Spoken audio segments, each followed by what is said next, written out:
Good evening, everybody. Hi, hello. How you guys doing?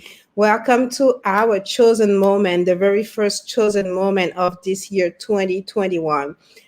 I have until January 31st to wish you all the best wishes for 2021 and beyond. So I'm using this opportunity for all of you who are watching us week after week since we started to thank you all for being part of our community, but also to wish you the best for 2021.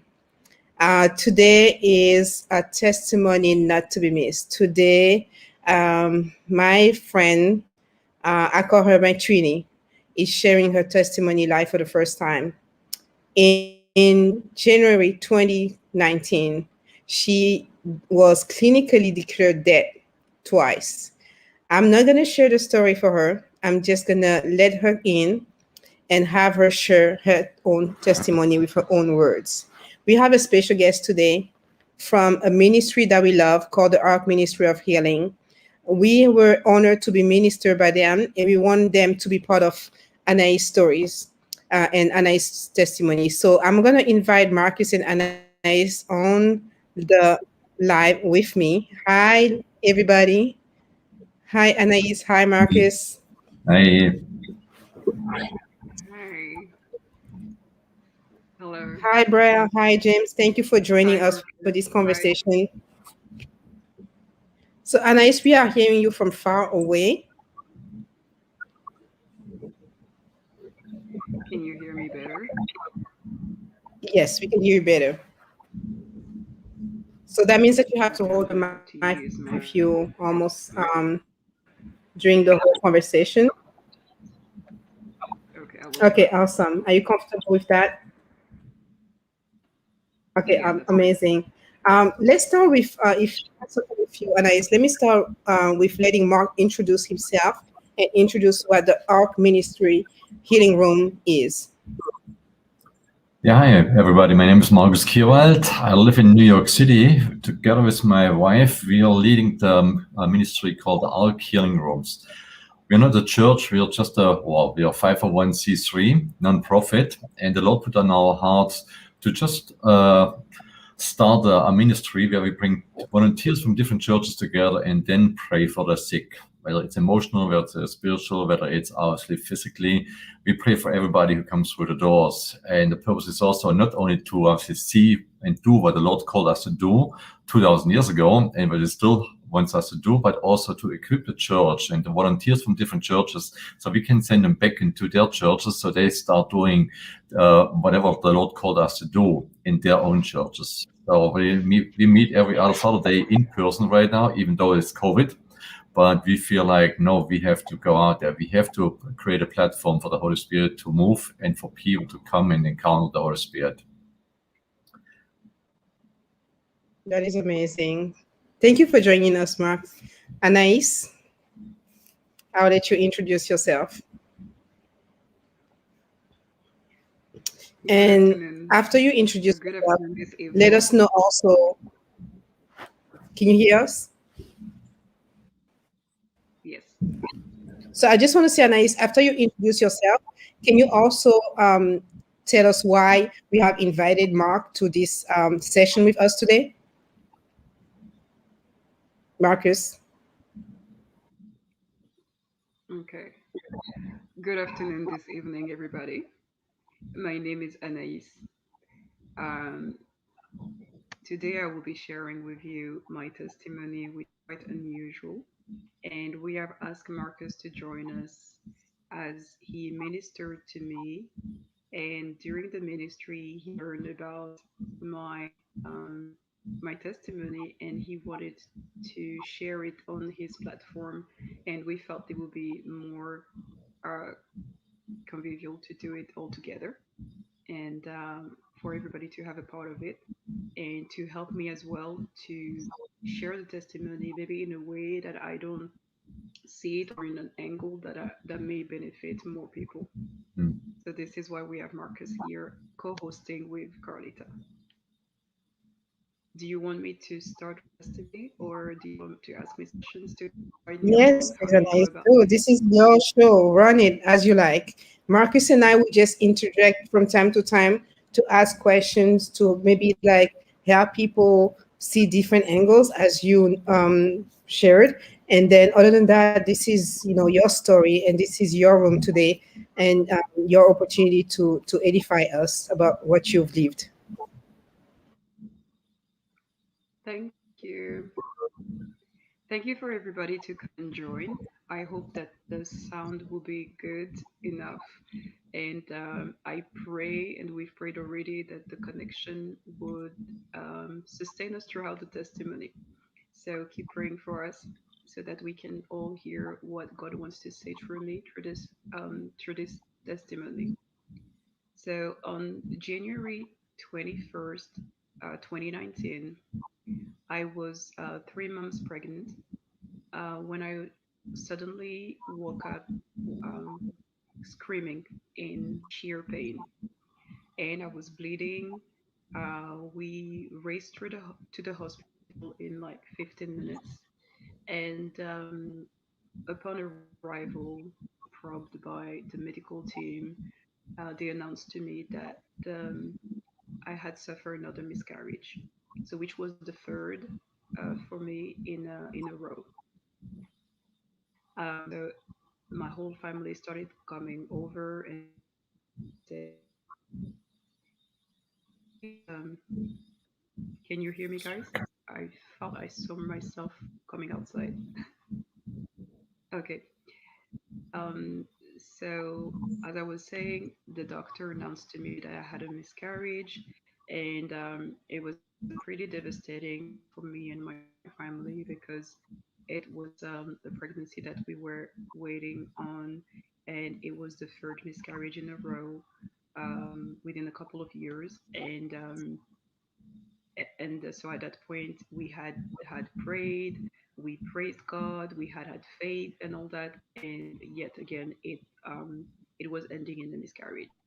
When everything was going fine with the miscarriage, 2 days prior to it, the latest exams have been done and everything was fine.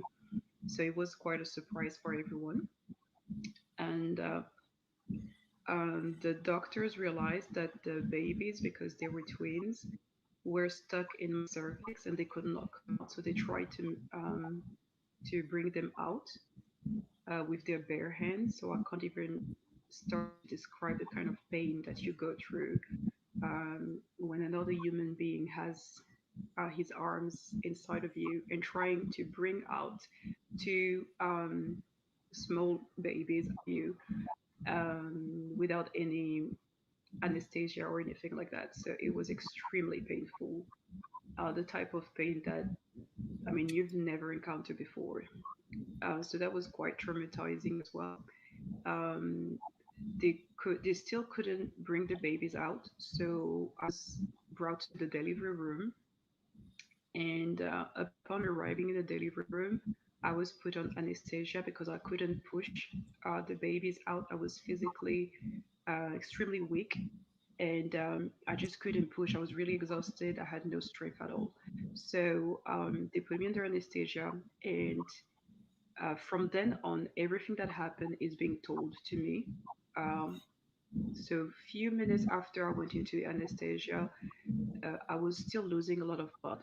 So they sent a nurse outside to the waiting room to ask my family members who was O positive so that they could give the blood to me because there was not enough blood in the hospital bank, and they didn't even get to bring them to the room where they could draw the blood. That the doctor came out and announced to them that I was dead, I had passed away. So by then it is 9 a.m. So everything happens within like from the moment I woke up at 8 to the time I arrived at the hospital at 8:15, and so within 45 minutes of arriving at the hospital, I had passed away. I had had a cardiac arrest. My brain was declared dead. I had had septic shock and hemorrhage. hemorrhagic shock. I hope that's how you pronounce it in English. So I had, in shorter term, it means that I lost all my blood, and so there was no more in me, um, no pulse. I had a cardiac arrest, and my brain was not functioning anymore. My brain was dead. So my family was completely devastated. They were going from one bad news to one that was even worse, something they could not foresee. There was no way they could have even felt that this could happen. Um, so the medical team tried to revive me as much as they could, but there was nothing they could do. And so they brought me out and to bring me to the cold room. And on the way to the cold room, my family saw the movements, they saw them passing, and they all rushed and came towards the bed that they were carrying. And they started screaming my name. They were crying, trying to touch me. And they said that I was completely white. My body was really cold and stiff. And at that moment, I actually woke up. I opened my and I turned my head towards everybody, to each and every person who was actually calling my name. So everybody was saying Anaïs, Anaïs. I would like turn toward them. They said that I was turning like that. Then I turned to the next person and to the next person, but my gaze was completely empty. And I don't have a recollection of that moment. So that's the one that is being told to me by my parents and by the medical team who was there. So at this point, my family decided that they were not bringing me to the room anymore, and they were sending me to the intensive care unit.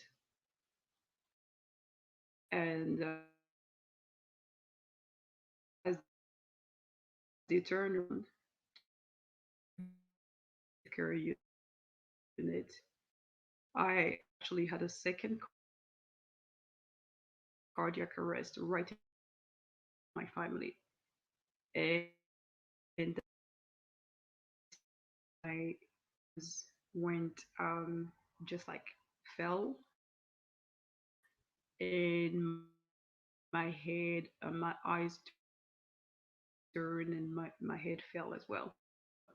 And I had like all the movement in my chest of someone going into a cardiac arrest.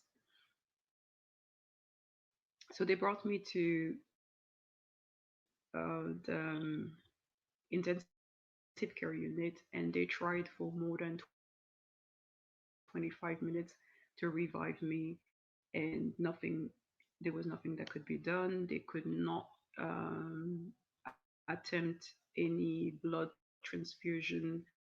I was not reacting to anything. In fact, I was getting more rigid and cold, and the color of my skin had turned to white grayish, they said, really pale. So they left me on that bed in the intensive care unit. I was attached to anything. There was no machine on me. They said they tried the defibrillator on me. In fact, when I came back to life, my whole chest was burnt. They had tried it so much. They didn't want to let me go, and they were really devastated about the whole thing. So they were not successful um, in reviving me, and so they went to announce to my family that I had passed away again. So a second time. And by that time, it was 10 a.m.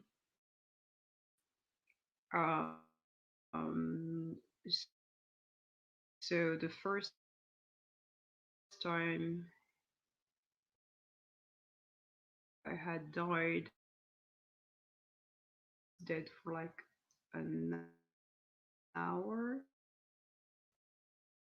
And when I came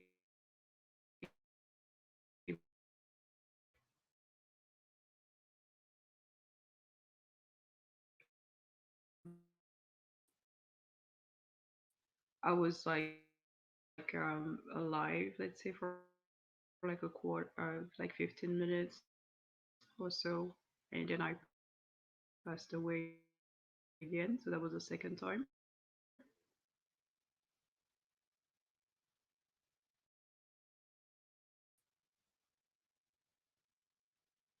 Hello, can you hear me?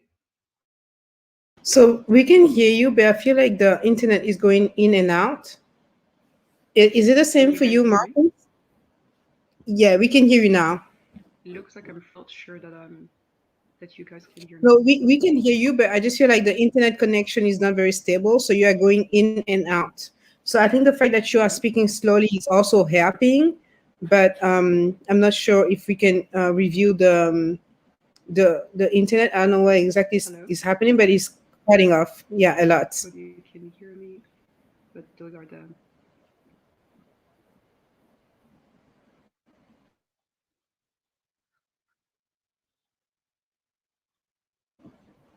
Okay, let's continue.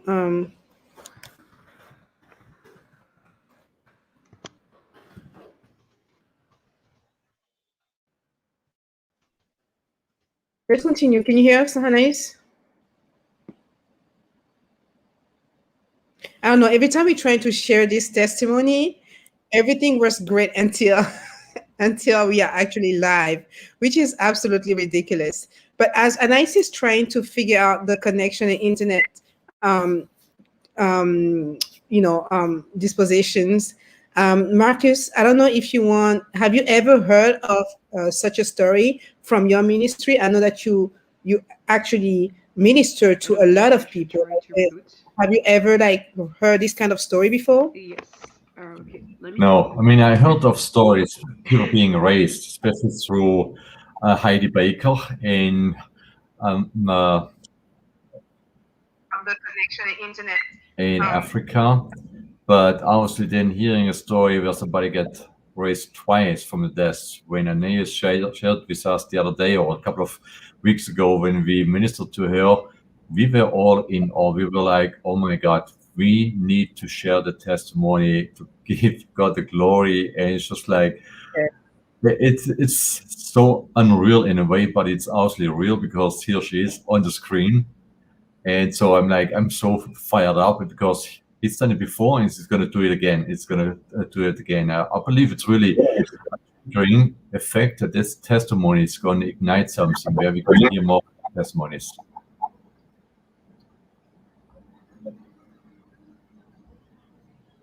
This is such a powerful story. Like the first time she told me this story, I was like, what? The first name that came to me right away was Lazarus. But I don't Okay. know anyone in the Bible even raised twice. So her new nickname for me is the modern time Lazarus. This is such like a story um, that reminds us of the God of miracles, right? The one who was raised from the dead and who got the victory over death and who actually bring us to death.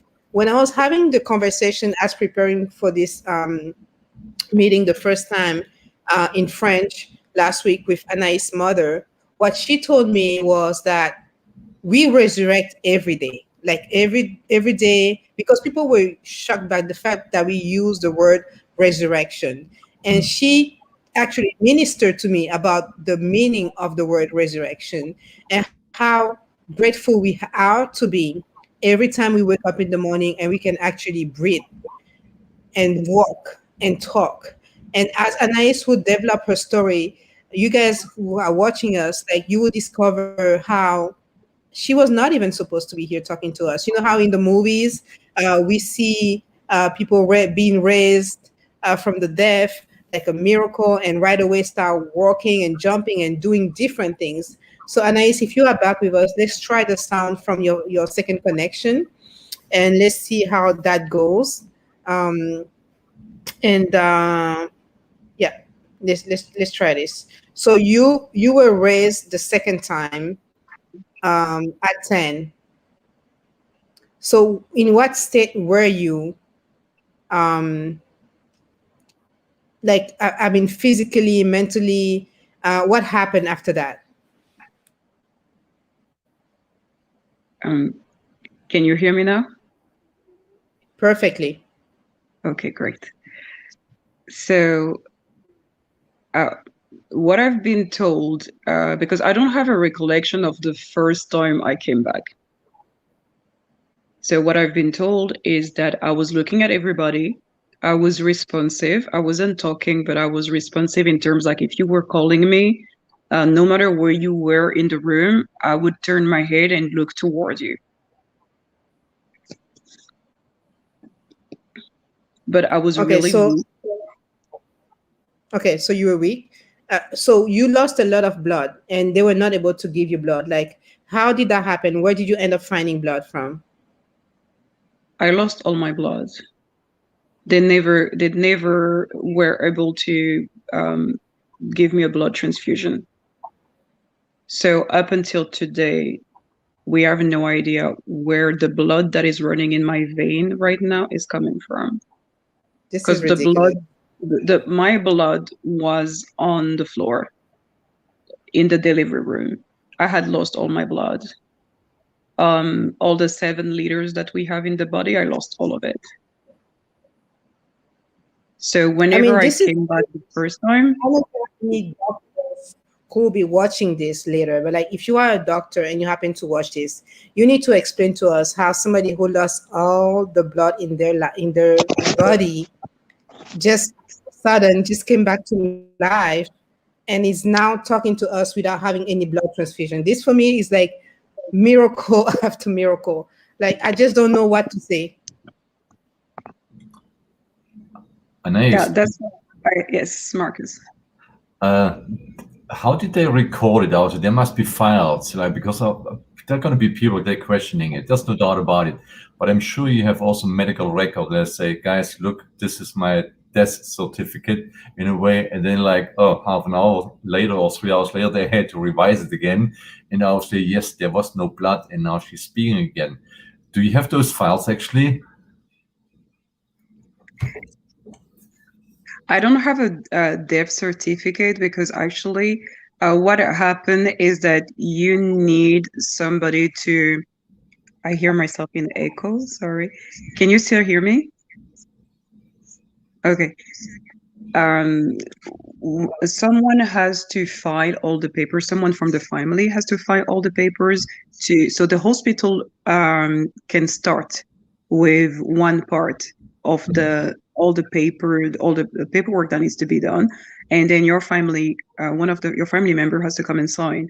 And they never came to that point because they were so devastated and that nobody rushed them into doing it. It's not like I was going anywhere at the end of the day. I was dead. So whether they were going to take the whole day or 2 days to come and sign the papers, there was no rush. Mm. So nobody was rushing them. But in terms of medical record, the hospital has it, and they gave me part of it. So yeah, I do have the whole. It's pretty lengthy though. So it's pretty lengthy in terms of everything that was done in the different period in the different rooms, everything that happened, because even for them it was a first. um, Seeing people dying, it's kind of part of their job. It's not, I wasn't the first person that they saw dying, but coming back once and then coming back a second time, yeah, that one was unheard of. So they really didn't know what to do. Um, but but they did their best to. I mean, they could not revive me. They did not bring me back, but they did their best to keep me alive the second time, to keep me from not going, from not dying again, I would say. So when I came back the first time, I don't have the recollection of it, as I said earlier, but I do. So I've been told that I was looking at everybody, and then I kind of like motioned my arm at some point because everybody was trying to touch me and things. And then when I had the second cardiac arrest, this time it happens in front of my family. The first one happened in the delivery room. The second one happened in front of my family, and they say that my whole body just gave way and my chest was like moving in a compressing way, like, you know, like someone was just having uh, like a cardiac arrest, and the sound that were coming out of my throat as well when I was suffocating, um, and then I passed away. So even like all the sounds and everything, for them it's still traumatic. But for me, as I don't have any recollection of that part, I I would not be able to say, unless when I look at the movies and I try to, you know, imagine what they went through that day. But as for me, that part, I was not, I don't have recollection of it. Um, I do have a recollection of where I was when I passed away. Um, but that part I will talk about it later so that it's not confusing. So the second, so after that, they just left me on the bed, and so everybody was just in shock and everything. And 3 hours passed. So at 1 p.m., one of the nurse, um, because they had put a bed sheet over my head, so the nurse realized that the bed sheet was like moving like that, but really faintly. And then when she pulled it, she realized that I was breathing, but my eyes were closed. I wasn't moving. And I had turned from being white and pale to getting some color. And so she rang all the doctors and everything. They came. At that point, they didn't say anything to my family because it was already a whole roller coaster for everyone. So they were just like, they kind of observed me to see what was happening. And when they realized that I was actually breathing, they put me on all sort of machine they could think of. I was, I had, so here, there, all of my arms. Okay, I'm gonna try to hold the phone so that I can show you how many machine I was attached to when I came back. Hope the phone doesn't fall. If you can just bear with me. Okay, so um, so here, all of that area, I had drips and all sort of things I was attached to. Here, here, so one here, one there. I had one on, even on my foot, on my feet. I had drips and all sort of big syringe and all sort of machine beeping and being attached to, and oxygen mask. And so at that point, now they're going to say to my family that the impossible had happened, because now it's been 3 hours. Everybody can clock in that there is no way, even if I had not lost all the blood, I still was not breathing. And there is no way a human being cannot breathe for 3 hours and then wake up without, I mean, I mean, it's not supposed to happen. And so at that point, I didn't open my eyes or anything. So they said to my family, okay, this is what's happening. But we have no idea if she's ever going to regain conscious, open her eyes. And even if she does, she's going to be in a vegetative state because she's been without oxygen for 3 hours. On top of that, she had no blood. We haven't been able to do a blood transfusion, and still she's there breathing. So we are going from one anomaly to the next. but at least we can say safely that the prognostic is that if she ever wakes up, she will not be able to talk, walk. Her brain would be completely affected, and she will depend on machines for everything. And so all of them now, at that point, I don't even think for them if now they were not thinking that maybe it was better that if I was dead, because the prospect of this type of life was not, I mean, that was not good. And at 3 p.m., I opened my eyes. And when I opened my eyes, everything was blurry, completely blurry. And within a couple of minutes, I was able to see, but I was seeing everybody like in triple or in like 6 times or 8 times everyone. I couldn't see like one person just clearly. I was just seeing like in multiples.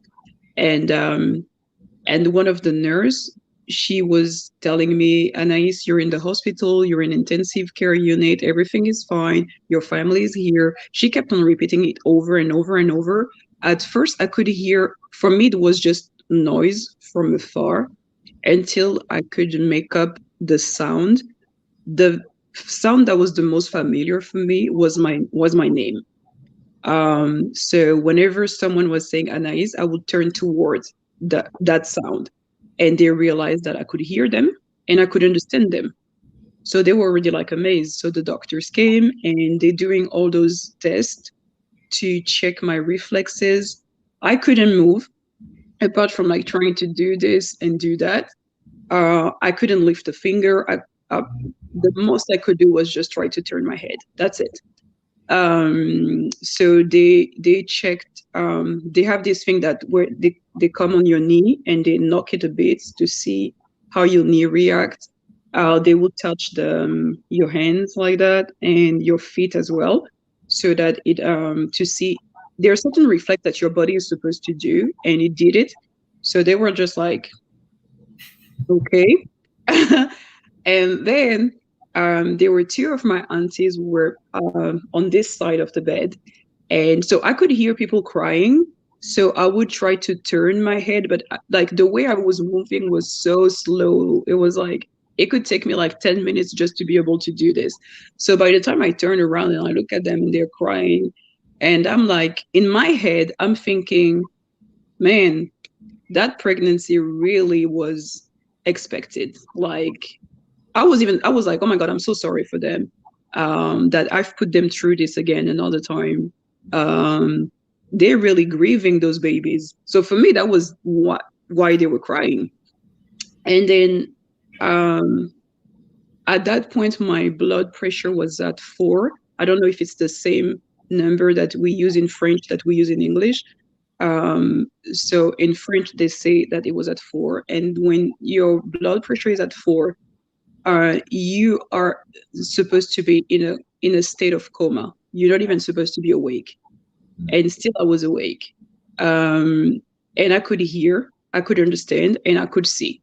I couldn't see clearly, but I could see. So and then my aunties are saying, "You back, you're back, you're back." And I'm in my head, I'm like, I'm back. Where did I go? I was in the delivery room. And I don't even understand how come I'm in intensive care unit. How did I go from delivery room to intensive care unit? So the more they're saying, you're back, you came back. And so I'm trying to muster like the strength to talk. And it took me a good 15 minutes before I could say, where did I go? And they were all screaming. They were like, she can talk. And me, in my head, I'm like, of course I can talk. Like, I was talking just like this. I mean, for me, in my mind, the way time had passed, I felt only like maybe an hour had passed. I didn't know that we were in the middle of the afternoon. I didn't know all the commotion that had happened. I didn't know all the drama they went through. The only thing I remember was that it has been announced to me that yet again I had another miscarriage, and I was in the delivery room. I was asked to push. I couldn't push, and I went under anesthesia. So that was it for me. So when I wake up, I'm not understanding how on earth am I in intensive care unit? Why am I here? What happened? How did things go so wrong that I end up, because in my mind I'm like, if I'm in intensive care unit, something must have happened on top of just on top of already having the miscarriage. Something must have happened.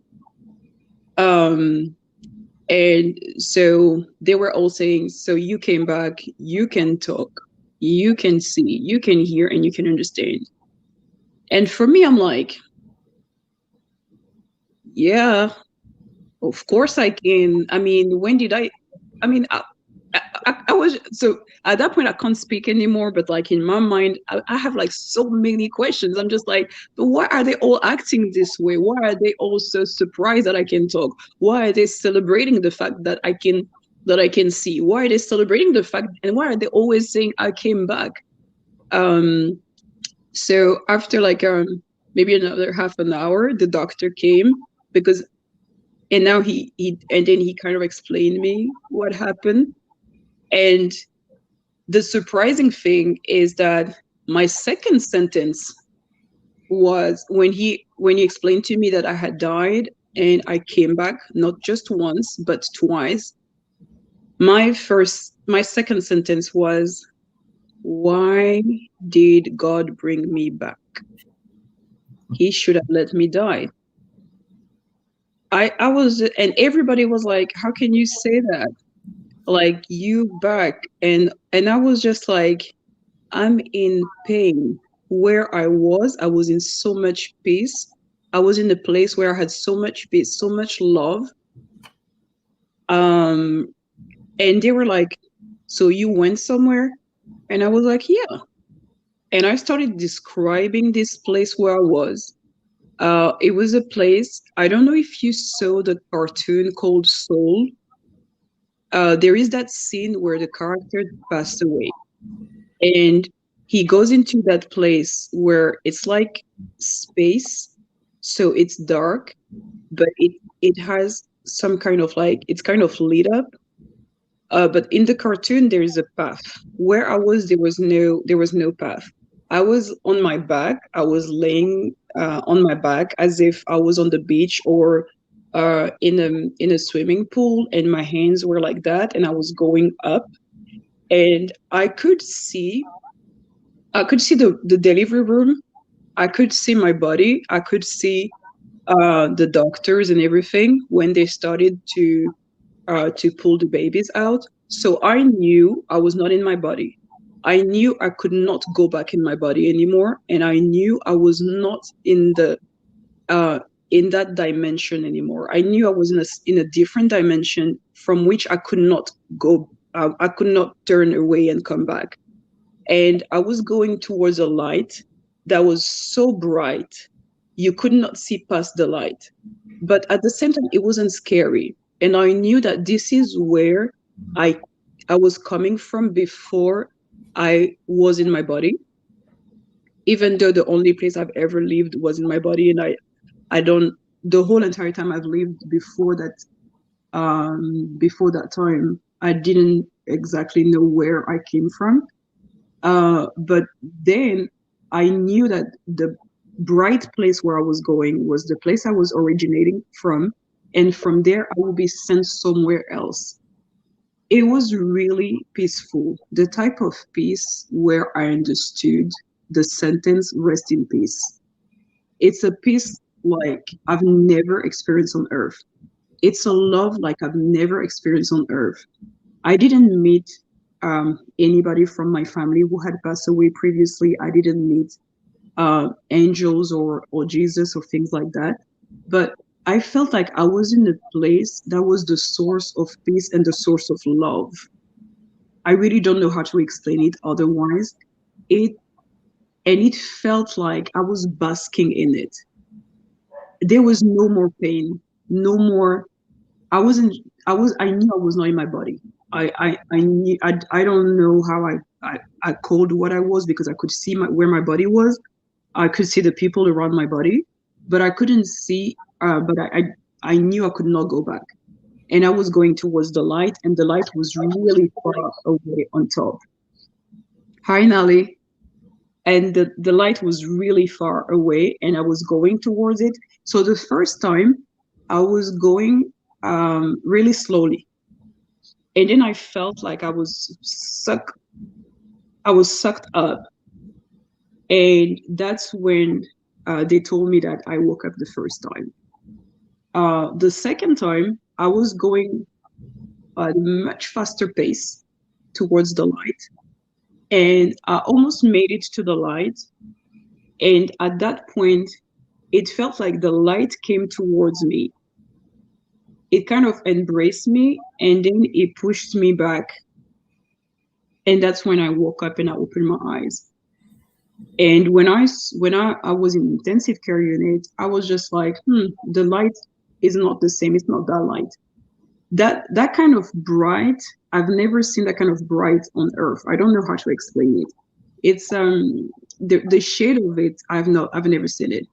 But I knew the difference. So I knew I was no longer in that realm, and I was back, but in my body. But that place was a different experience. I knew I wasn't on earth. I knew I don't think I had made it to paradise yet, but I was like in a transitory place, and I was going somewhere else where I was going to be assigned, where I was going to go for eternity. And but it was so peaceful. It was so loving. It was so healing that when I woke up and I'm attached to all sorts of things, I'm so shocked. And that's when all the trauma even started, because the transition was so brutal. Being like in that place of utter peace, and then being back in the chaos and all that, and feeling the pain. I felt the pain of my body. I felt the pain of my family. And at that point, I felt trapped. Like I was the one who caused them the pain. I was not allowed to feel more pain, because otherwise they couldn't heal.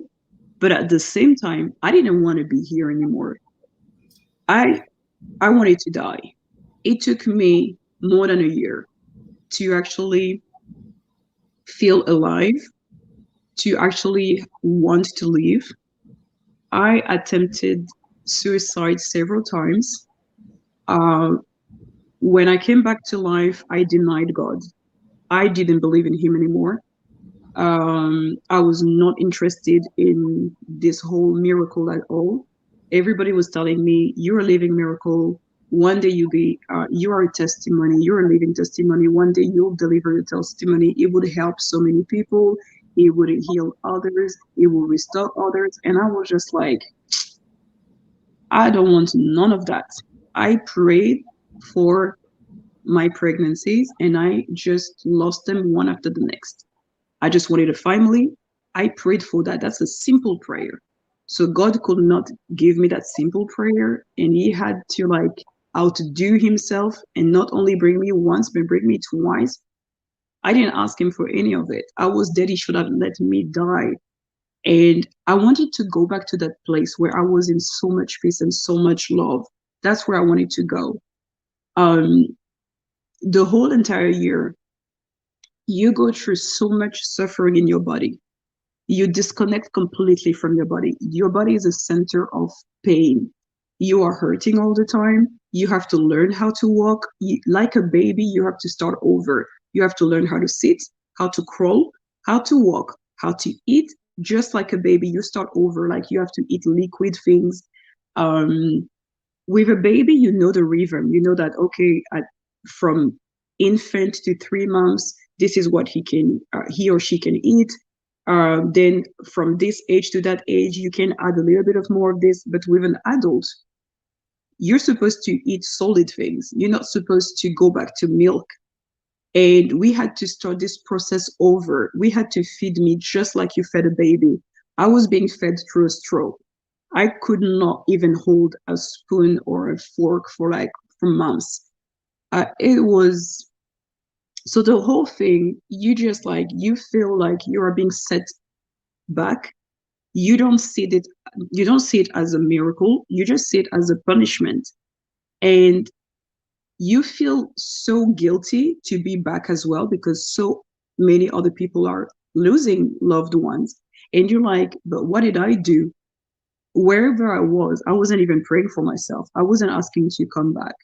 And yes, my family prayed. Yes, they sung praise and worship in the hospital. They were so desperate. But who doesn't pray? Who doesn't why? And I was just like, it's only the grace of God that I came back, but why me? And you feel so guilty because you're like, I I'm nobody special. I'm just a normal person. And why am I going through this unusual thing? What am I supposed to do with this? And everybody is expecting so much of me. Like, why the only thing I wanted was just a family. I didn't want none of this. And I don't know what to do with this. And for me, for the longest, it was a sad story. I didn't see how this could ever bring any light to anyone, any comfort to nobody, how this could help anyone at all. I couldn't see those angles.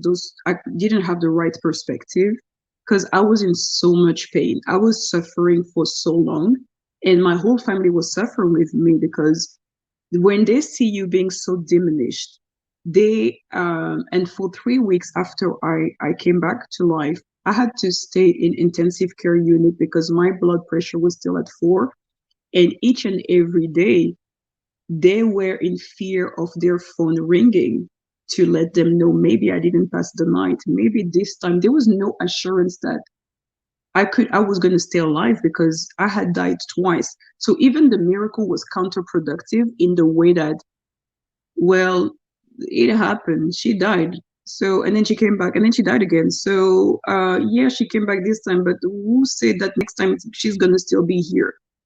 So it was a lot of strain emotionally for everyone.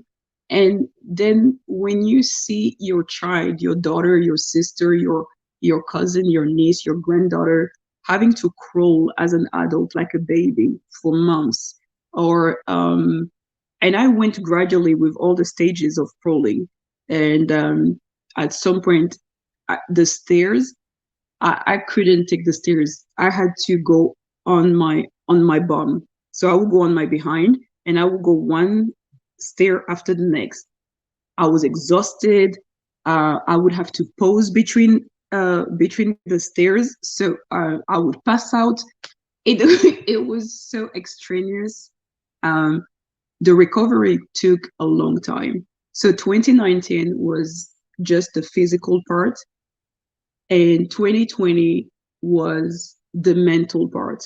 Because as much as at some point you're now back to walking, and the first time you are walking and you pass someone on the street, you're like, oh my God, I can walk now. Like I can even pass a normal person. And then in 2020, the last time I attempted suicide was in January 2020. And then my sister found me. The first time it was my brother, and my brother was so devastated. He was completely shattered. When he found me that day, he had to make me vomit everything I had swallowed. And he was crying and begging me to stay alive, asking me, the family that you want to have so badly, does it mean that we don't exist? Does it mean that we don't count? Just because you want to have a family, you are like, we don't exist anymore. And somehow you feel like, am I allowed to have a dream, to want a family, if this is going to cost me so much and it's going to bring my family into so much pain? Do I have the right to dream about something? And you don't know what to live for anymore because one event affected completely your whole life. A bit like what's happening in the world today. An event came out of nowhere, and then everybody is now stuck, and you don't know for how long you're going to be stuck. So after the last um, suicidal attempt, and my sister found me, I was like, okay, I can't do this to them anymore. I can't do this like that. I want to go back to that place where I was in so much peace and so much love, but looks like I'm not. Even God doesn't want me to be there right now. And I was just like, okay, God, who are you? And I had now to go myself on an encounter on who God is. Mind you, I was born and grew up and was raised in a Christian family where all I know is God, Jesus, going to church and all that. But I realized that there is a difference between the religious way of knowing God and the one when you really encounter Him. And this one, I did it for myself because I needed to find a reason to live. I had no more reason to live. Even my family was not enough for me to stay alive. And it was a scary time for me and for everyone because at any point I could just snap, grab something, and attempt suicide. It wasn't like I was trying to write some letters or make it some acute way or whatever. I could scream for hours on end because I was in so much pain. Physically, I was in pain. Mentally, I was in pain. Emotionally, I was in pain. And I was just like, there, some days you had a good day. You wake up for a few minutes, your life is fine, everything is fine until your brain registers and remembers. And then all the pain starts again. Some weeks you have a good week, and then it will come like a wave and it crashes upon you. And you feel like you are drowning in pure air on dry land. It's a sensation that is like none other. Um, you just don't know what to do. Your whole world is spinning around you. 1 minute feels like a whole day. So whenever somebody is telling you tomorrow will be better, I was like, I'm not trying to make it to tomorrow. I'm trying to make it to the next second because 1 second feels like an hour, 1 minute feels like a day, a whole day feels like a month. A whole week, it's like a whole year has passed. The way time was passing and it was only made of suffering was unbearable. And I just wanted the suffering to stop. So at some point, you're not even trying to attempt suicide because you're not grateful that you came back. You can't live in pain constantly.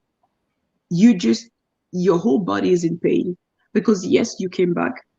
Coming back was quite instant because in total, I was dead for like 4 hours. But the recovery process took 2 years. And it's difficult. And one day, so that day at the last suicidal attempt, I decided that I'm going to choose a different difficult. I'm going to choose life. And I remember that verse that says, I put life and death in front of you. Choose life. Because I kept on saying to God, it is said that you give the breath of life, but you gave me breath twice back. Looks like you forgot to add life into it. And at that point, I really felt like a still small voice was telling me, I gave you the breath of life. Now you have to choose life. Life and death are in front of you. You need to choose life. I can't choose this for you. I gave it to you, but I cannot choose it for you. And I had to choose life, and it was a daily choice. And when I went on that journey, that spiritual journey on finding out who God was, because I completely denied Him, I didn't want to hear anything about God. You could not pray around me. You could not say anything. You could not even say God bless you in front of me. I was like, no. You want to pray? People would come and say, "Oh, I came to pray for you." I was like, just pray wherever you are. Don't come near me. Whenever they will come with the Bible and they would put their Bible on me, I would be like, just take that thing off of me. Don't you think that I've prayed before? I've prayed. I believed until the very moment the doctor told me the pregnancy was over again. I was praying out loud. Where was God then? Where was God when I was going through all those tragedy? Where was God then? So it's all good and dandy to tell me, oh, you came back to life. Why am I back? I didn't ask for such a prayer. My prayer was a normal one. I just wanted something simple, and I couldn't get the simple thing, so I don't want the extraordinary. I'm not interested in it. All I wanted was a life. I didn't want none of that. And um, eh, so during that process of having to find the nature of God, I found my own identity. I found healing. I found love for myself, love for God. And I actually learned who God was, because the religious way that I knew God, God was either supposed to give me things or he was going to punish me. It was one or the other. Jesus, I could relate because Jesus lived on earth. So he kind of like knew all the different things that we go through here, the good things, the bad thing. He went through betrayals and all that. So I could relate with Jesus. I could relate with the Holy Spirit. But God was a different thing. It's like the way he has been marketed, his PR didn't do a good job, because he's marketed as though he's only there to like count all the bad things that you do, and then he's gonna come and punish you. Or when he's not punishing you, you have to plead and plead to get something good. And when I went on that spiritual journey, it was, I had a first of knowing who he is. I was hungry for the word. I was hungry for him. And I discovered a first love I had lost. That love that you just love God because he's God. The way you love your parents, you don't love your parents because they're going to give you something. You don't love your parents because they're going to give you food. They're going to make sure that you go to school, or they're going to make sure that you have a roof over your head. Even like, even when I was pregnant, I never saw those babies alive outside of my body. I already loved them. I was already sacrificing for them. They had not given me anything. But the way you love a person, that kind of love, that is so genuine, that is so pure, that is not asking for anything apart from the presence of the person. I went back to it. I went from being the person who denied God, who didn't want to hear anything about him, who was chasing, everybody was trying, even just trying to talk to God about. I was like, don't you dare, just leave me alone.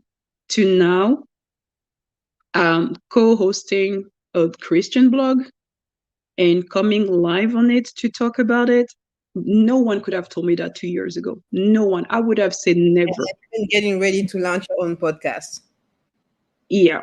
And now I'm even going to launch a podcast in March. So, and this is so against my personality because I'm an introvert. I hate being seen. I'm good with being in the background and making sure that another person has the spotlight. I celebrate the person. I make sure the person has everything they need. And that's where I get my joy. I don't get the joy of being like in front, being seen. Oh, it's like, for an introvert, it's just like, oh my God, people are looking at me. Oh my God. So it's really like, for me, this is costing me to be here. But I decided to come forth with that testimony and to do it this way, in a public way, not because I want people to know my life, but I heard before Christmas, I heard the stories of different young women who were pregnant, had miscarriages, and they were beaten down by their in-laws. And I was shocked. I was like, how is it that just because a woman cannot bring a pregnancy to term, you don't even know all the biological things that are happening? Maybe there's an incompatibility between the blood of the man and the blood of the woman, or whatever is happening, you have no idea. And you're going to beat um, a human being because they have had issues in bringing life to term. What about supporting the person? What about educating themselves? And I heard that one of the young ladies had died, and it really pained me because I was like, I didn't get beaten down by anyone. I died. I'm only here by the grace of God. I wasn't supposed to be here. Every day for me is a bonus day. I was not supposed to be here. And on top of that, I was not supposed to be here talking, thinking normally. If I'm not telling you my story, you would not know. There is nothing on me, not even a scratch, that would show you the pain I went through. You would like, there is no scar on my body that I can show you that would be accountable for what I went through, the trauma that my family and we went through, the joy that we had to search to finally accept life and to finally come back to life and learn how to transcend tragedy into now nuggets of life, finding joy in the simple things, finding your own identity, my purpose, my calling. And this has been a journey. Would I want to do it differently? Yes, of course. No human being is signing up for pain or suffering. If anyone had told Joseph how he was going to end up to be the second in charge in command in Egypt back in the days, he would have said, no, thank you. I think that maybe God is not showing us all the steps because we will not sign up. There is no way we will sign up. We will just be like, nope, I'm That good is where I am. so And true. Before you continue, Anaïs, I really want Marcus' input on this.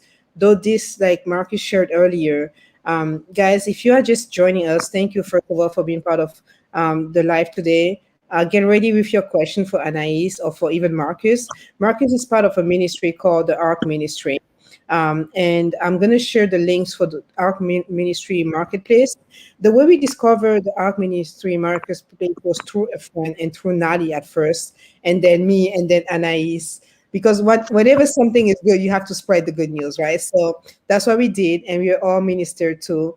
And we all were so, confirmed in what God was doing for us. And it helped us actually stay focused and aligned with the will of God for our lives and also for our businesses. So the marketplace ministry, the Ark Ministry had a marketplace ministry and a healing room. So the marketplace ministry actually minister to your business and to your vision and to whatever, for entrepreneurs and business people. It was very amazing because we usually get prophecy for our own life, but we rarely think about getting prophecy over our businesses or whatever project we're working on. So I'm going to share the link for the market ministry. Guys, please feel free to go in, look at the website, and you have a way of scheduling a meeting. It is absolutely free of charge, and you have these amazing volunteers who actually pray with you and give you the word of the Lord for your mission, your enterprise, and your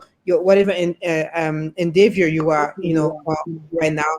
Is absolutely like something that I will highly recommend if you are lacking, focus, if you are lacking I'll say confirmation about what God is trying to do in your life right now. And the section of the Act Ministry is the healing room. So I'm going to share both links. But Marcus, I want to hear about what do you think about Anaïs' testimony, and not just on a biblical perspective or the Holy Spirit perspective, but also like as a minister and as somebody who minister healing, the different traumas that she experienced, the different traumas that her family experienced, the suicide attempts, and all those different phases. I want to hear your thoughts on that. Thank you. I mean, Anaïs, thank you so much for sharing. And it's just that perfect timing, right? In a season we're in right now with COVID, and people struggle with a lot of things. Just hearing a powerful testimony like yours, that literally lets hope arise. I mean, I'm just so fired up. I'm like, oh my God, I just want to go out and pray for people. And as you were sharing, it just came to me like, in a way, I'm not really surprised that we hear a testimony like yours, because the Lord called us to go pray for the sick, or he actually healed the sick, right? Cleansed the leper and even raised the dead. Right? So if somebody gets healed, we're often like, oh my God, what? Somebody got healed? But it's like, it should be the norm. We should be like surprised if somebody doesn't get healed. So that's why we don't obviously hear too many testimonies from people who got raised from the dead, not even obviously how much less being raised from the dead twice. So again, I believe that's a triggering effect, that we're going to hear more and more testimonies of people getting raised, because obviously even myself, I want to be somewhere where there's a dead body and going and believing that the Lord's going to raise that body again, because he called us to do it, right? It's not like, well, you know, if whatever, no, he said, go. And he didn't say, well, and if it doesn't happen, then you do something else. There's no plan B. So if we know, and you said also about your identity, it's so important in this season right now to know who we are, our identity, who we are and whose we are, that there's nothing that can shake us, that there's nothing in this world that can give us what the Lord has for us. So and that's why no matter how little the testimony is or how big the testimony is, we have to brag about what Jesus is doing. And then obviously, I love that part where you said you were not in your body and you were like this delight, and the way you explained so beautifully, like, why did the Lord bring you back? It's like, you know, the Bible verse, it's not a called, but a chosen one, right? There's clearly a calling on your life. And, you know, we can read about those things and I can share your testimony. It's good, but it's not the same. So if you share it because you actually experienced it, that has a totally different impact. And, you know, you said you're an introvert. You don't like to be on stage and so on. That's why he chose you, right? That's why, like, if you would be qualified, if you did all the studies, if you did everything, and you would be like, I'm ready, the Lord would be like, go and clean the bathrooms. Now you literally the one who like, not me, not me, not me. Yes, I choose you, right? Like, Lord, I want to do everything, but it's like, and I take you for the but. So your testimony is going to have an impact. There's no doubt about it. We're going to share it left, right, and center. We know it. And then obviously, yeah, why are we coming back? I realized for myself, every time I ask the Lord why, I almost doubt him, that he knows what he's doing, right? Like if I say, why did you do this? It's like, did you really know what you were doing? So I'm like, it's like, Lord, what's the purpose in you bringing me back? It's literally the same question, but in a different way. So the answer we often get, we don't like because we ask sometimes the wrong way, in a wrong way. But it's really, here again, there's a calling on you. Yes, you had to sacrifice a lot. I mean, just the pain you went through. I mean, we can only imagine. I mean, not even imagine on how painful it must have been. But now seeing you just even on the screen, the beauty you represent, the purity you represent, the face, I mean, just like a testimony for God. This is something like, this is unreal. And it's like, it's the journey, yeah, but now you're not even in your destiny, because again, there's so much ahead of you with your podcast and so on, you being alive. And so like, you've been dead, you had no blood, that doesn't make any sense. But yes, do not lean on your own understanding, right? So it is so powerful. And again, that the way we met all through the marketplace ministry, that was already prepared by the Lord, right? He knew already. We didn't know. We were like, we want to bless you guys, and that's it. And the Lord dropped the mic, and here we are, right? That's bringing the church together. And just like all he does is just like, yes, don't lean on your own understanding. Let him do what he does best. And yeah, it's literally in this season, people might be like, well, why did she get raised from the dead? And why did my parents pass away? Or why did it happen to me? I had the same experience. Both of my parents passed away on cancer. I got healed twice on my own body. I was for a very, very short season also, Lord, why did you heal me twice, but you didn't heal my parents? And we prayed and we prayed and we prayed.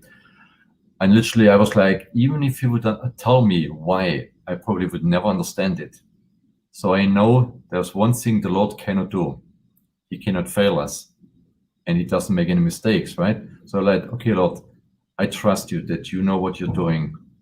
I will never understand it, but the good thing is one day I will see him. And then even though obviously I see other people get healed when I pray for people, knowing back then my parents passed away, I always rejoice in the breakthrough I see. And that, again, one day I will see my parents again. So it's like the more literally, it's like the more you do in the kingdom, the more you eat in the kingdom, the hungrier you get. In the natural is, the more you eat, the less hungry you are. So it's really in the supernatural, it's just the opposite from what the world is doing. So yeah, that's in short what literally came to my mind while Anaïs was sharing. It's so interesting that you said that about like the passing of parents and seeing the healing for other people and not like for yourself and not for your loved ones, because again, Anais is sharing her testimony, but this is actually a testimony of a whole family.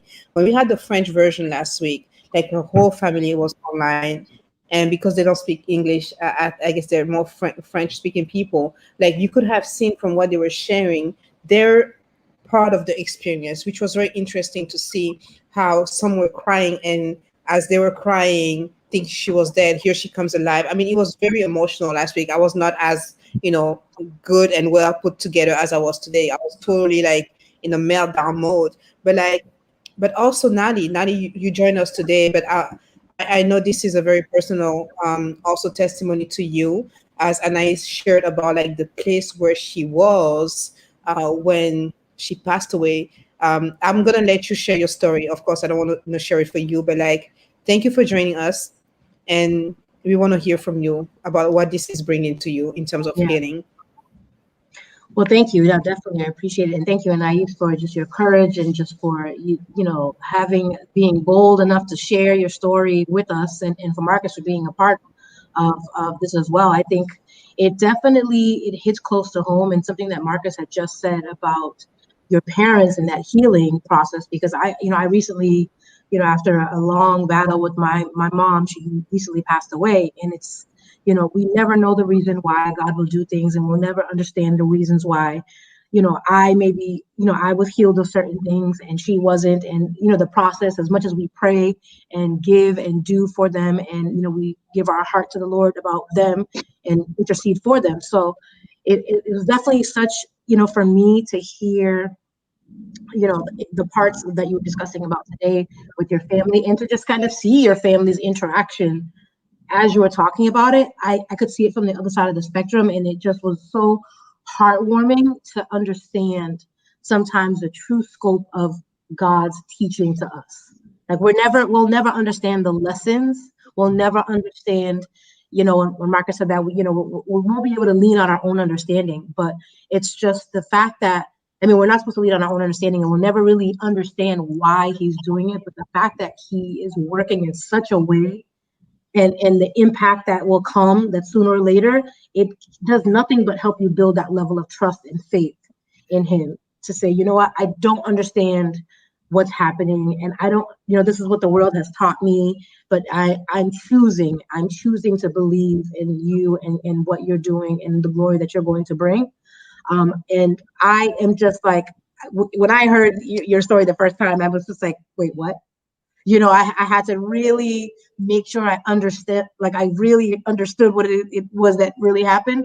And to see you today, I'm like, to me, it's like, I know that God is going to so powerfully. There's so much, if not already, what, the people that you're impacting, your life, the ones around you. It's just, I think it's amazing. And I'm trying to kind of I'm usually the one that keeps myself together. And so when I hear your story, and I'm like I on the verge of like, oh my goodness, I just can't believe this. I think it was just so amazing, the glory of God. And I think I felt such a way when Marcus had said it's true. The peace of God is on you, like the beauty of God, that presence that you carry with you is so impactful. And I'm just like in awe about it, because I've already told you this is going to be a movie. I was already told you about this. I'm like, this is going to be something where you're going to impact way more people than you actually think. But to me, it's just been a journey for me, being on this healing process as well, and understanding, the reason that God does the things that he does. You are one of those reasons for me. And I do not, try to analyze, because I'm like, Lord, you're doing it for her. There's so much that you're already crying. You can't, because we're trying to keep it together. But I am so thankful just to be a part of just this experience and just understand to to the minuscule amount that we as human beings on earth will understand what God has for us and has for us as a humanity is just amazing in your story. I just think it's just like breathtaking, just breathtaking. So thank you. Thank you. I actually wanted to mention that on the chat right now, there are few of my friends who are logged in from Zambia and past co-workers as well. And they were sent pictures and videos of me being in the ICU, and it was really hard for them. So they hear and they're writing message. I can see it on the comments and hi Hope. And yeah, it's been very difficult for them as well those past 2 years. And some of them, they never failed to send me, despite me not wanting to pray anymore, they never failed to send me a prayer every single day for the past 2 years. I and they ministered to me through love, through um some didn't know what to say. They didn't know what to do. They were at lost as well because this was so overwhelming for everyone. And but never ceased to be there in some form of ways. And I said it last week in French, and I want to say it again for my Anglophone people. Whenever you are going through something, the company you keep or even the people who are around you will determine how you come out of it. The people who were around me, whether it was physically or even being abroad and using every kind of ways to reach me, even when I was completely unreachable, I was emotionally unreachable, and I was not part of their life for the past 2 years. They've been going through their own things as well, and I couldn't be there for anyone. I couldn't even be there for myself.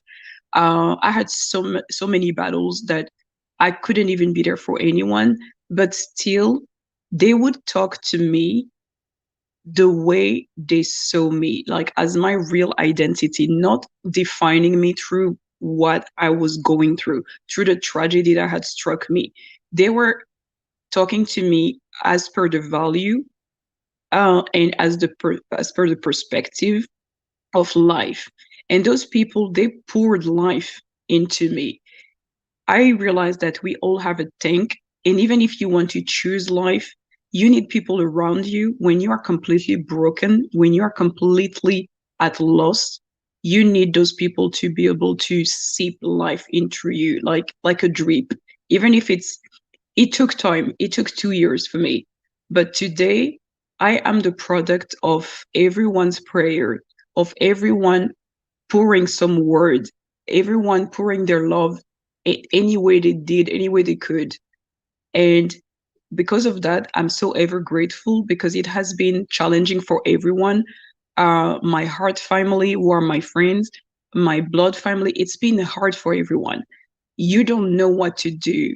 And I just want to say to those people who are treating women whenever they can't bring life to term as if they were some things that you can just throw away. We are someone's daughter. We are someone's sister, the same way you have a mother, a daughter, a sister. You wouldn't want somebody to do that to them. Maybe there is a new shift of mentality that needs to happen. What about doing the same thing my friends and family did? Pour out some love. Be the love that somebody cannot be for themselves. And if you can't do that, then don't destroy that person because the whole experience is already so traumatic. Some people are going through other sort of devastation of their own. They've lost loved ones. You don't need judgment. You don't need somebody to bring an expiry date to your pain. You don't enjoy being in the pain already, but as it says in the Bible, there is a time for everything. There is a time to grieve. And you need to let that person grieve so that they won't carry this their whole entire life. They need that time to honor the life that has been lost, those projects they will never do, those conversations that will never happen, those reconciliation that will never take place, those places, those dreams they had, whether it was a life that you were carrying within yourself, whether it was a friend, a parent, a loved one. You need to grieve that life. It is an important part of you healing. Because I was allowed to grieve without being given an expiry date, today I'm back to being full of life. Unless I tell you my story, you cannot know. Some people are being stuck in the rut for a whole year in 2019. My whole question was, why me? It's not that I'm wishing bad on anyone, but we are 7 billions on this earth. Why me? Why is it always me? Why am I going through so much hardship? Why? And then at some point, you see your body as a tomb. You cannot distinguish your body from a tomb because life always ends in it. And people don't understand that you are dressing up just because, well, you're supposed to dress up. Otherwise, you have no more it's like I didn't even know who I was anymore. I couldn't stand my body anymore because my body was wreaking death. It was just a death place for me, and I couldn't escape my whole body. And it's a whole work I had to do to still be able to accept my body, thank him for everything it went through, and still being there without even a scar on it that is showing all the pain, all the suffering that we went through. I had to see myself as a carrier of life, and I was only able to do that because I was able to get good resources. Today, the internet is flooding us with enough good teacher that we can have the word. And even when I was completely disconnected from the word because I just could not understand God anymore, and I didn't know who he was, I was blessed to have the right mentors, the right coach, the right friends, the right family members around me. And I didn't have the toxic people. I kept them at bay. I could not. I was toxic enough for myself. I didn't need any help. The help that I needed was to get healed mentally, emotionally, physically. I was broken. I needed to be healed and to be restored and to be put back together. And after being touched by God, by being brought back to life, and when I chose life, I was being now able to be touched by his love. And his love healed me. But you can't receive God's love, God that you've never seen, if you can't receive the love of the people around you, people that you see who are representative of God. And that was through all kind of things. It could be a message. It could be a prayer that I was receiving, even when I could not stand God. You never know what a prayer is doing. Keep sending it. Even if the person doesn't speak to you, keep sending it. I was not responding to those people who were sending me messages. I couldn't. I like, the phone and me were two different people. We were just like, it was like my phone was somewhere else. It could take me 2 weeks, a month before I could answer a message. I couldn't stand the sentence, "How are you?" I was broken. I had nothing else to say to anyone, and I was sick and tired of my own situation. But it took time, and time, it sucks to say that, but it's the truth. Time and the right people around you will help you shift the right mindset, will help you get back on course. And people will treat you with decency, with respect, and with love, even when you've just completely broken and when you've lost everything. Some people have lost their job. Some people in this pandemic, they've lost the house, the job, the money, their identity, loved one, and they're at a point where they feel they have nothing left and they want to commit suicide, or they've even attempted to do that. I've been in that place, so I know how it feels. I used to think that suicide was for weak people. I've understood that suicide is for human beings. Depression happens to human beings. It doesn't happen to weak people. It happens to a human. It happens to a human in a state of vulnerability when all your hopes have been dashed and you are shattered and you feel like you're not being rewarded for the sacrifices you have done. Your pain is valid. Your pain is valid. You have to say it to yourself. Where you are right now suck. It's not fair. But there is another chapter. This is only a chapter. This is not your whole life. Choose life. The only reason why I'm able to say my story today is because thanks to my brothers and sister, they found me when I committed suicide. And after that, I still had to choose life. And I chose life each and every day until it became normal. It took me 2 years to accept to be alive, to choose to be alive, to reconnect with life, to love life, to become the real version of me. I used to be full of life. I used to make plans for years ahead. And when I was broken, nobody could recognize me. No one could recognize me. No one had ever seen me like that. I never thought I could commit suicide. When I arrived at that point, I was like, I didn't know that person. I didn't even know that person was in me. I didn't know I could do this. And you feel so ashamed that you don't even know how to talk to people, and you feel trapped because you've been resurrected. How on earth are you going to tell people that, well, I still don't want to live, when everybody is losing people and they are seeing it as a miracle, and you don't see your own situation as a miracle. You only see the losses. You've been through so much losses that you can't even see that one win. And you don't have the strength to believe, because believing again takes strength. Believing again, hoping again, it takes a strength that you don't even have, because you've been accustomed to living in losses, disappointment, that you think that this is all it's going to be. It's not all it's going to be. For my people who are trying suicide right now, just hang on. It's hard. It's painful. It sucks. But this is just a chapter. It's not your whole story. There is another chapter. You have a whole life after this. Choose life. Choose, even if you only have one person around you who believes in you. Stuck to this person. Feed yourself on every positive word you can find. If, like, I couldn't read the Bible anymore, so what I did, I use apps. You have all sort of apps today that create a creative way to read the Bible. The U version. There's another one in French that is called Top Chrétien. They have it in English as well. And they've made some sort of like small movie where you can read the Bible like a movie. Those apps helped me. There is a way. You have to find a way that is relatable to you, in the way that you can relate to the word and go on your own journey. Find yourself. You're going to find yourself.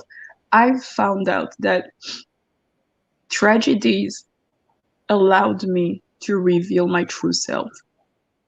I realized that the way we are living, sometimes we are even trapped inside a self that we think that we are, but it's a counterfeit. It's a counterfeit self. The real you, it's like a fruit. You will never be able to drink coconut water or eat the flesh of it if you don't break the shell.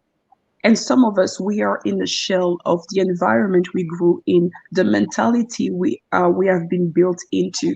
And sometimes we've been built into a mentality of defeat, a mentality of dysfunction, and we don't know anything else. And we think that this is who we are. But God is saying that this is not who you are. I'm not saying that God is the one who created all the tragedies that happened to me, but he used it to reveal myself, my true self, my real purpose, my real calling, what I was meant to do. I would have never found out. Would I want it to find out this way? No, obviously no. Would I want to go through this again? No, I don't want to go through this again. But as I was going through this, at some point I said to God, I didn't ask for any of this, but The same way Elijah asked for double, the same way you gave double to Job. I'm not saying I'm as good at them. I'm far from being as good as they were. But I want triple for my ashes. When I come back, I want to be better than the way I entered those situations. I'm already broken. Well, use this time to break anything and everything that is hindering me. Even if I'm being my own enemy, break it in me. I'm already broken. There's nothing else that is left. I don't want it. If it's not from you, I don't want it. Whatever it is, a job, a relationship, even those children that I want so badly. I did like Abraham. I put it on the altar. I said, if I was never to have children, if I was never to be married, God, it's you that I want, because where you are is where is everything I need. And wherever you have purpose for me, the children that you want me to carry, they would come only if you decide to. I don't know why it has to be so difficult for me. Other people don't even want children. They even go for abortion, and they're the one who have the children. And me, I keep on having miscarriages after another one. If I'm not meant to be a mother, or if I'm meant to be a mother a different way, show me. And if I'm not, I'm putting this on the altar. I want you to take it away and give me my purpose so I can know what I'm assigned for, and I can do it fully. And it was painful, it was difficult, but when you give your dreams, when you give it all sincerely to God, when He give it back to you, He gives it to you way much better than you ever thought possible. When He gives it back to you, He will take all those unnecessary things away. He will give it in a more mature way, in a way that it makes you understand and value the dreams and go for it. And then it makes you understand the journey you're on. Some athletes, they have the hurdle race. Others, they have the marathon. Others, they, how do you call that in English? The one where they have to be the fastest one. Each and every one of us, we have different race. When you know your race, when you know what you are purposed for, whatever comes in it, you know it's the package. I've never seen a race where the guy jumped 3, 4, 5 hurdles and then he see the 6th one and he's like, oh no, I'm not doing this again. This is so unfair. The one running the marathon doesn't have any hurdle. Why do I have hurdles? He knows this is part of his race and he runs it and he prepares for it. You don't ever see him going under the hurdles. He will jump over it. He has learned how to do it. He has learned the pace. He has learned the reason for it, and he enjoys his race. So if whatever we are going through, each of us, we all have our difficulties. We all have our challenges. Choose your difficulty. It is difficult for everyone. Behind our most beautiful smiles, we all have challenges. But choose your challenges. Choose your difficulty. Choose to grow. Choose life. It is worth it. You are worth it. If you are still here, if you are still breathing, it's because you are worth it. It's because God loves you. There was that praise that stuck me one day.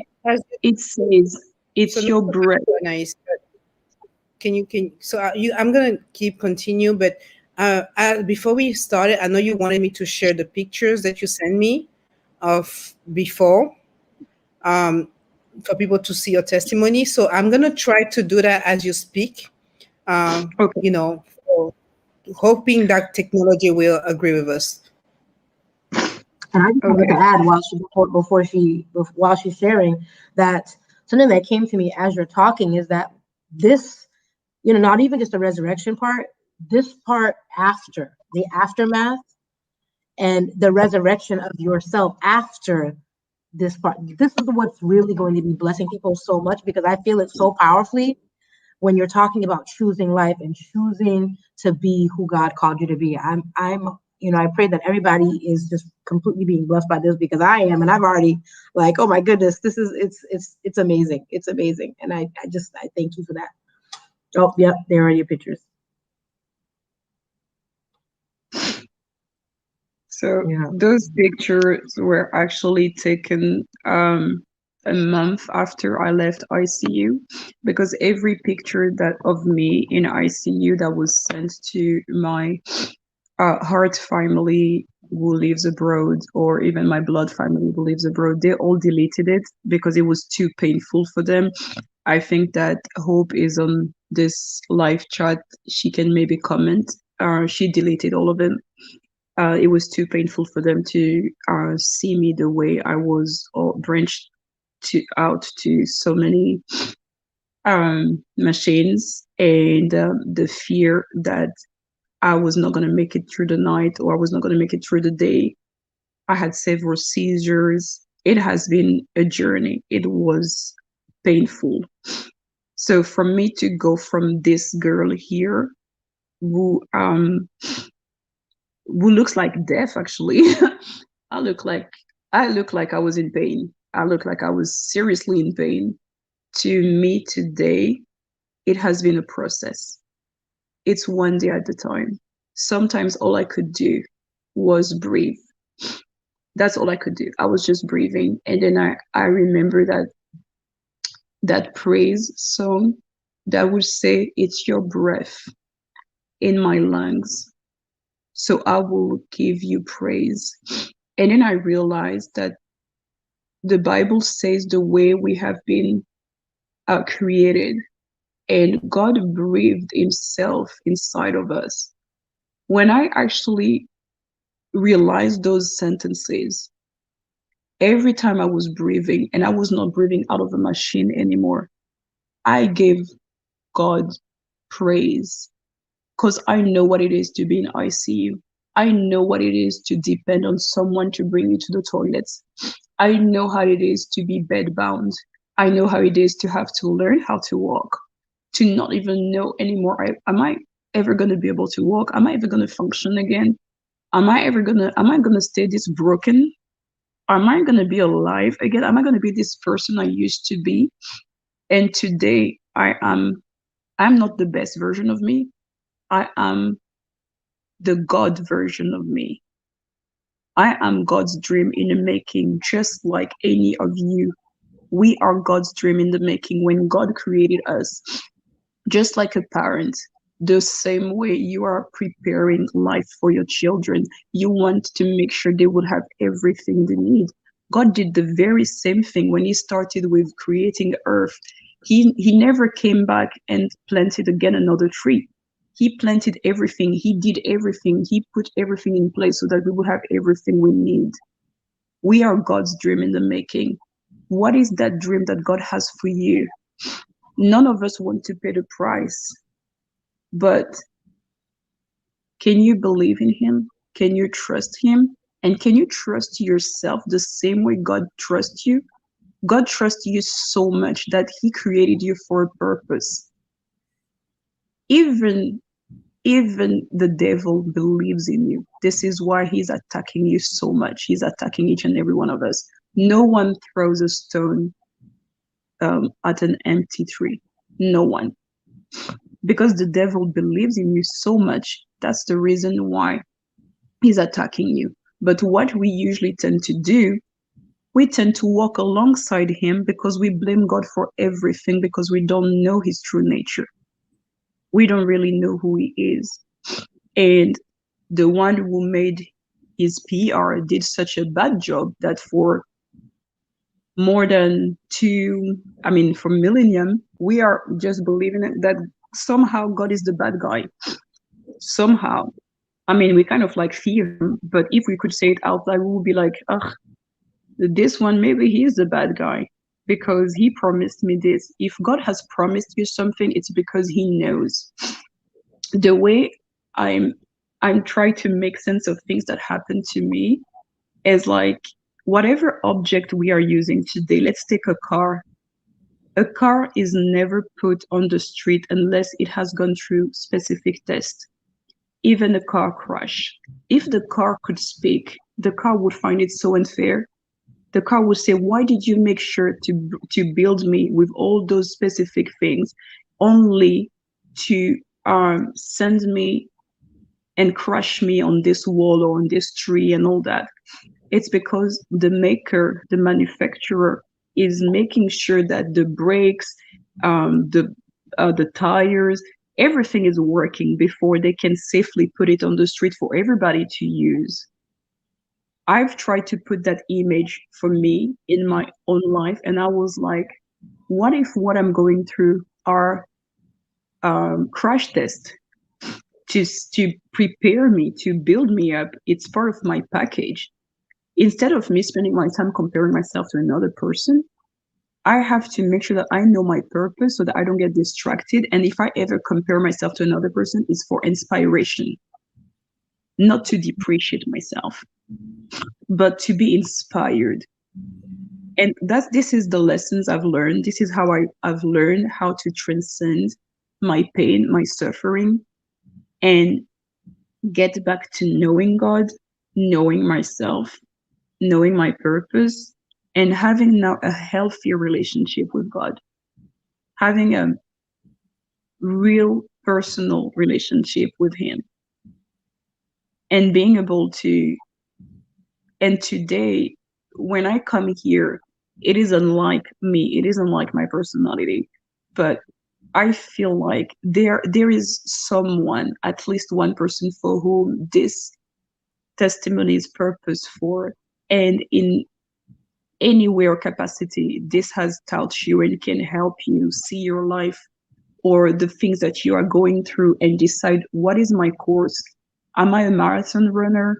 Am I a speed runner? Am I a hurdle runner? And that you will know how to shift your mindset so that you can live the life that God has intended for you, because you are God's dream. Don't let distraction, life, because you don't have the right perspective about life, rob you from knowing that you are God's dream. He loves you. He's after your heart. He has already entrusted you with everything you need, just like as if you were a cell phone. If you are a cell phone or a smartphone, if you are a smartphone, smartphones have so many capacities, so many things they can do. What if the cell phone was to say, no, I don't believe I'm a cell phone, because the cell phone has the impostor syndrome, and the cell phone was saying, I think I'm a chair. A chair is useful, but you can't do with a chair what you're going to do with a smartphone. And that, I think that this is how we are with God. We want to be something we are not so badly, that he is so patient with us, to trying to show us, but I've made you, I've created you so beautifully, so wonderfully. There are so many abilities inside of you. Why would you want to scale down and just be that one thing that you're not? And there are other people waiting for what and who you are, who are going to be able to benefit from the things that you are going to give them. You not being able to do or not doing what you purpose to do is robbing other people of the solution that you are for them.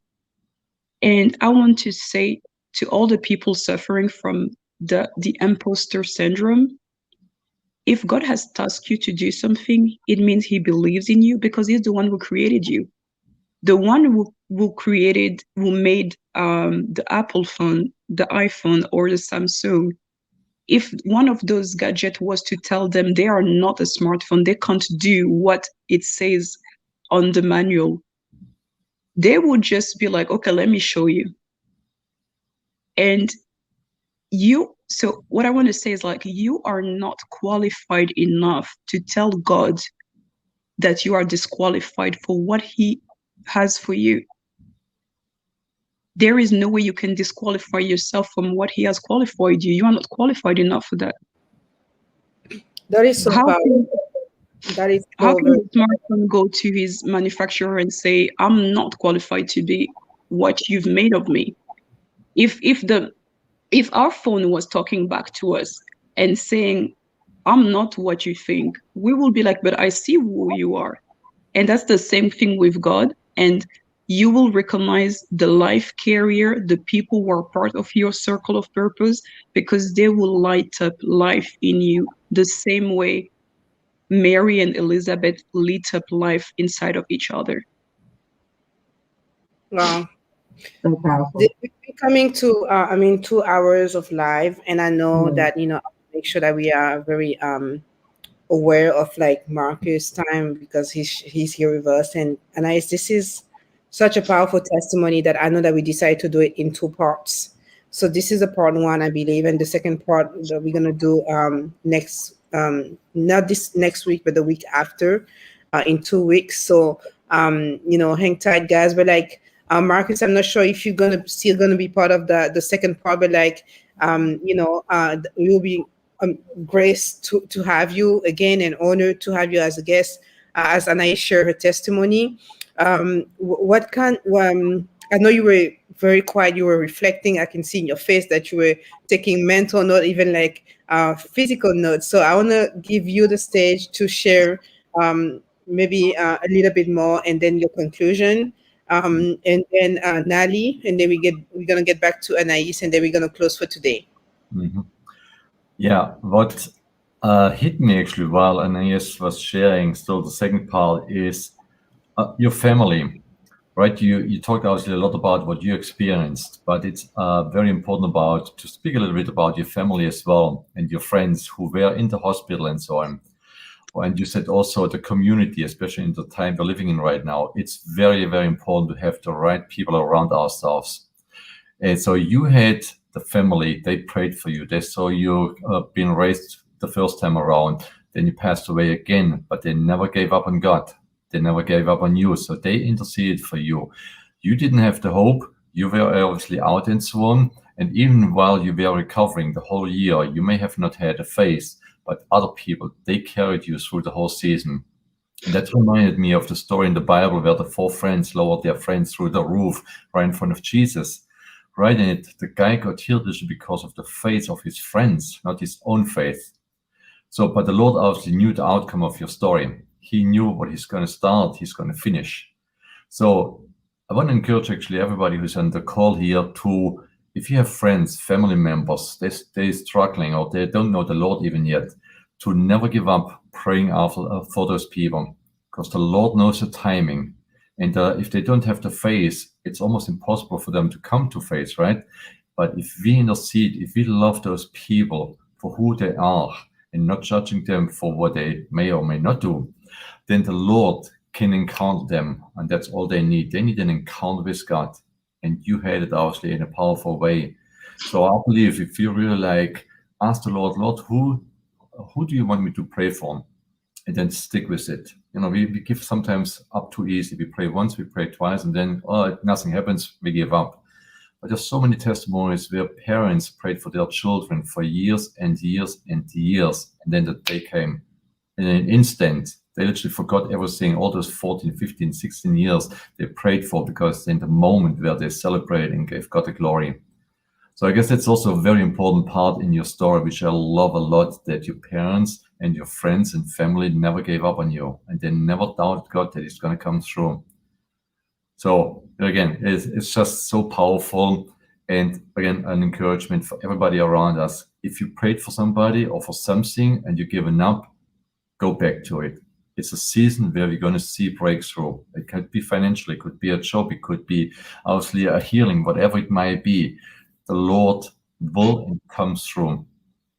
He's a good Father, and he just knows what he's doing. That's my little conclusion for today. Oh wow. Nali? Yes.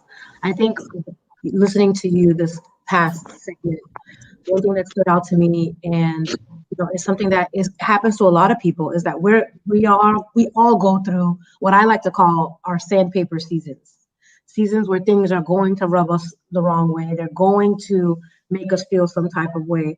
And the concept that you had talked about impostor syndrome is such a big thing amongst different demographics of life, whether it's you're in the church or not, your age groups or not, careers or not. And I think that it's so important to understand that the sandpaper seasons, that although, as you mentioned, are not things that God may cause, but that he will bring us through. But what ends up happening after you saying something, in that line of work, when they are using that sandpaper, the brilliance of whatever it is that they were doing ultimately will come to light. And so for me, the conclusion was, what I took away from that was that, continue to be, like you said, you may not always know every little thing that you are purposed to do, but continue to seek him, continue to be diligent, and fight that feeling of, I am not, and I think one of the encouragements that I would give people is that, and especially something I'm doing in this season, for every time that I know that the enemy is coming with this thought about what I am not, I kind of remind myself of what I am and what I'm capable of, because that's going to push you through that moment of dealing with that imposter syndrome. That's going to keep you from running at the full capacity, the full purpose to what God has called you to do. So thank you so much for that. I mean, that was just really powerful. I mean, I love your metaphors. They're great. But but thank you so much, Anaïs. I'm like, I can't wait for part 2. We're just gonna have to definitely continue on. But yes, that's my conclusion. Yeah. And for me, because I'm gonna give you the word of the end, Anais, because today was your day, I'll say that you sharing your story, you already know how I reacted the first time, and then having the conversation with your mom and hearing, like, because when you shared that, we hear your story, right? But like when actually speaking and interacting with your family, we hear what that was for them and who you are in their life, even though you don't see yourself like that. And sharing how your brother is begging you to come to life. I mean, and you bringing hope to all the women who maybe cannot, bring children to life, and who are struggling, taking medication and doing so much to be accepted by society at the risk of their own. Yet. Not yet. Mm. And very, very, very important, very important. And like, Because they are a life carrier. So they are life cannot carriers. Indeed, cannot yet. But like what I mean by that is more like people who are suffering from society standards, and like you said, trying to commit suicide and trying to do this, and having your brother even reminding you that before you create your own family, you come from a family. That was for me the very powerful testimony of like reminding ourselves that, especially as women, we want to, we want to found a family, we want to be married, and we want to have children, but we also are somebody's children, and we also are somebody's sisters and brothers, and we also have a family before we go into a new family. So I think that for me is what I'm taking away from this, is not to forget that though I have all those wishes as a single woman, I also have to honor my family. I have to honor my dad. I have to honor the ones that I have right now until the Lord release me to a new family. So I think, like, for me, you sharing your testimony has so many impact in so many layers. Sharing the power where you were at peace when you went to the other side, for people who just are in a season of grieving, and having them understand that their loved ones are in a better place right now. And it's not just like a theory, it's actually for real. So many layers of the testimony, and how you slowly came back to life. I think is why we're going to talk about in the part 2, like the processes of coming back to life.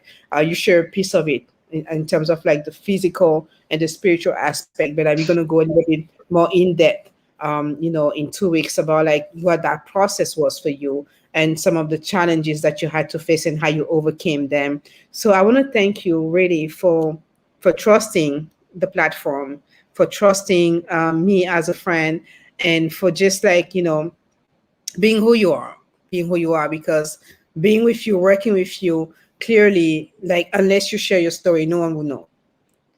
For me, the part that kills me is like you had no blood, and all of a sudden, like, you just came back alive with blood in your body. Like, so many questions that I will have for the doctors at this point, that I don't even, I'm not even sure they themselves have the answer to this.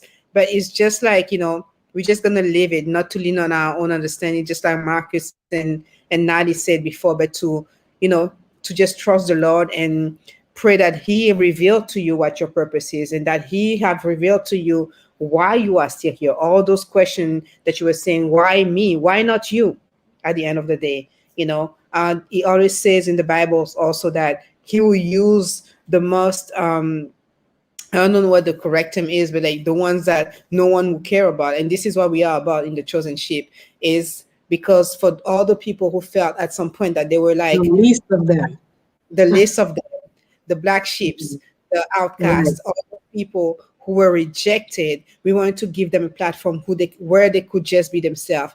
And as Anaïs is sharing her story today, we invite any of you to share your own story, to tell us who you are, to tell the world what God has done for you and how you have overcome some of your challenges. You can reach us through our platforms, through the website, through our social media. We would love to hear your story.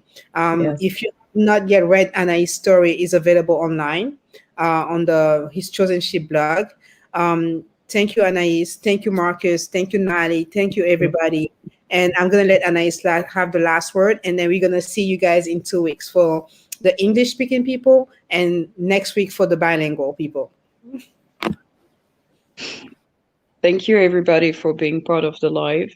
And I really pray that although people will not go through the very specifics I went through, we all know and we all have experienced losses. We all have experienced different stages of not knowing our identity. We all experience stages of doubting God or even denying Him and trying to find the purpose. Why am I here on this earth? And all those sorts of existential crises as a human being. This is part of our journey. And what I would like to say as a closing word is that you are God's dream in the making. Your life is worth it. Choose life. Love yourself the same way God loves you. And then you can love others. Let's not take our original families and friends and loved ones for granted. And let's love them while we are still alive. The unfair thing that I realized when I came back from the other side is to see the pain on my loved ones. I was in a place of peace. I was in a place of love when I died. I was not in pain at all. I was in a place that I even wanted to go back there. But for the people who were staying on this side, it was so painful. It is really a different experience. When you're dead, you don't know how much our people are in pain. I came back from the dead and I experienced their pain. I experienced their mourning of me, even though I was still alive. And it was devastating to feel it. So let's love each other while we are alive. You want to call someone and let them know you love them? Do so. You want to text them? Send them a text. Say just I love you, I think about you, I wish you this, or I pray for your success, I pray um for your health, whatever it is. Let's not send flowers and buy the greatest casket or say all those meaningful words to somebody who cannot hear us anymore. So that will be my last word. Let's love each other while we are here, while we are alive.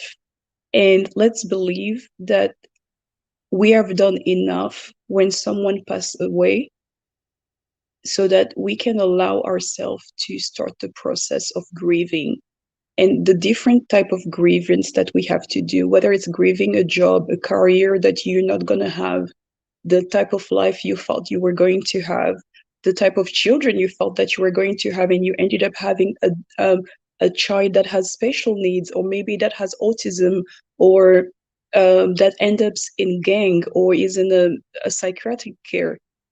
We need to grieve what we thought we were going to have so that we can embrace what we have and we can purposely know how to live in that season and grow in that season and love in that season as well. Thank you very much, everyone, for taking a part in that chat, for taking 2 hours of your time to be with us. And we appreciate that. If you can send a link to someone you may think is in need, someone who's going through a hard time, family members who have no idea how to be the best support for their child or whoever is going through a hard time, send them this link, and maybe there's a word. For me, sometimes it was only a word that helped me. It wasn't the whole sentence, it wasn't even the whole 2 hours, but just a word was enough to sustain me for the day. You never know the life that you can reach and who it can help. So let's help each other while we are alive. Thank you, Anaïs. Thank you, everybody, for being with us for the moments. And we will see you in 2 weeks. Bye, everybody. As always, remember, you are a purpose in process. And I will steal Anaïs' words today and say that you are God's dream. That was amazing. Right? In the making. That's it, right, We Anaïs? are God's dream in the making. God's dream in the making. You are God's dream in the making. Thank you, You're Anaïs. not a failure. You're not an abandoned construction site. You are God's dream in the making. God's dream in the making. Amazing. Thank you, guys, and we will see you next in 2 weeks or next week if you want to speak in person. Hope and Priscilla, see you in the chat.